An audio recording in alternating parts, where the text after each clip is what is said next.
In this video, we are going to help you find healthy foot pronation.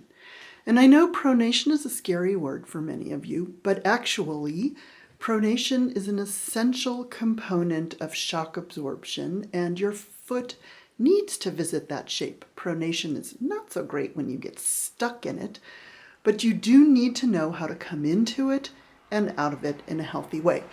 So the components of pronation that we're going to be focused on, it's in fact a complex full foot motion, and the foot has 33 joints. So we're going to try and simplify it for you and really pare it down to some of the most essential components.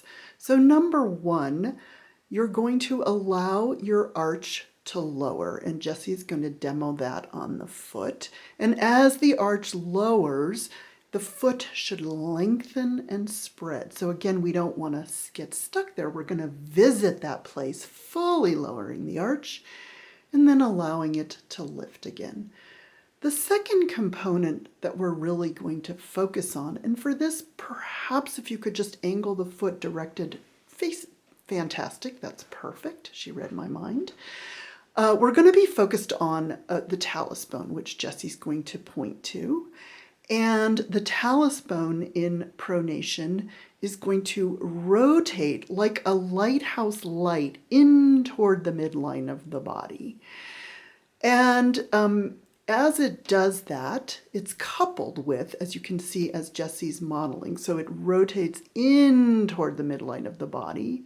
Could you put your finger on the talus bone again, just to be really clear? Okay, beautiful. So that's our second focus. However, it's a little difficult for you to grab onto your talus bone, but it is very easy for you to grab onto your shin bone or tibia.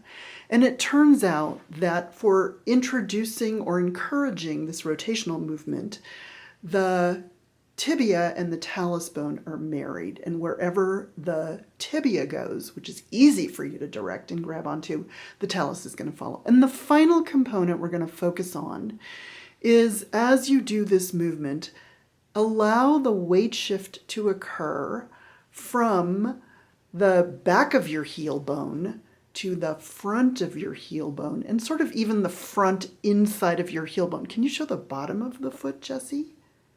And point to the front. Beautiful. Okay, now Jesse's going to perform the exercise. So I'm going to have her come into a half kneeling position, and we're going to use some aim wedges to help promote this motion. So she's going to have the wider wedge under all of the balls of her toes, the fifth and the first, the pinky toe ball and the big toe ball, all of her toe balls on that wedge. And then she's going to have the smaller wedge coming in underneath the heel. And this is creating space for that arch to lower. So first we're just going to show the basic movement. So she is half kneeling. I'm going to zoom out just a little so you can see. For any of you for whom kneeling is an issue, this same exercise can be done with your foot up on a chair, but we're demoing it half kneeling. So the basic movement she's going to do is she's going to bring her weight forward over the black wedge and then back off. So she's going to come in and out of that a few times. That is the basic movement. And as she does that, she's going to allow her arch to lower.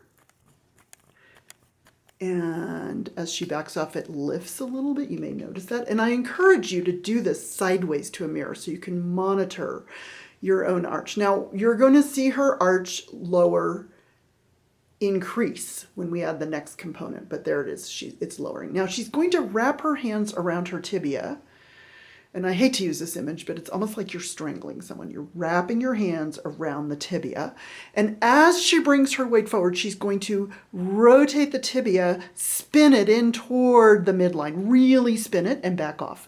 And you may see that her arch now lowers even more, bringing her weight forward just like she did before. Yeah, and she's really spinning that tibia inward. And the final component is I'm just going to bring it to your attention that you should feel your weight shift to the inside front part of your heel bone as you bring your weight forward. Those are all the pieces. She's doing a fabulous demo. We're going to show you one other option for the wedges. So the option number 2 is she's going to take the black wedge and it's going to come in under the outside of her heel bone. And the green wedge is going to come in under the first metatarsal head from the, So you're from the side. We didn't practice this. I'm throwing this at her. It's great. So she's encouraging now, just for those of you who do know anatomy, she's encouraging eversion of the rear foot, which goes with pronation, and then countering that with an inversion of the forefoot so the big toe doesn't lift off the ground. And she's going to do the same exercise. We're not going to go through all the pieces, but it's exactly the same. And how will you know which one is right for you is going to depend on which one gives you a greater degree of lowering and lifting of the arch.